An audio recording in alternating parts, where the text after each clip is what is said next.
গেল কয়েক বছর ধরেই মিয়ানমারের রাখাইনে আধিপত্য প্রতিষ্ঠায় জান্তা বাহিনীর বিরুদ্ধে লড়াই করছে বিদ্রোহী আরাকান আর্মি। গেল বছর রাখাইনের বিস্তীর্ণ অঞ্চল দখল করে নেয় বিদ্রোহী গোষ্ঠীটি। এর মধ্য দিয়ে রাজ্যটির রাজধানী সিট থেকে বিচ্ছিন্ন করে দেয় তারা। এবার শহরের কয়েকটি সামরিক ক্যাম্পে হামলা চালানোর দাবি করেছে আরাকান আর্মি।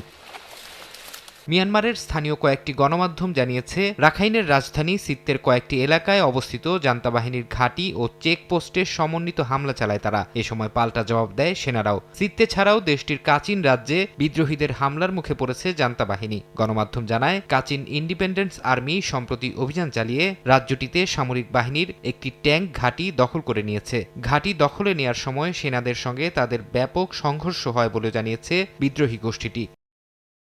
এদিকে মিয়ানমারের উত্তরাঞ্চলীয় শহর মান্দালায়ে বিমান হামলা চালিয়েছে জান্তা বাহিনী। তাদের দাবি, অঞ্চলটির বিদ্রোহী গোষ্ঠী তাং ন্যাশনাল লিবারেশন আর্মির সদস্যদের অবস্থান লক্ষ্য করে হামলা চালানো হয়। গণমাধ্যম বলছে, জান্তা সেনাদের বিমান হামলায় স্থানীয় কয়েকজন হতাহত হয়েছেন। ফারহাদ চৌধুরী, সময় সংবাদ।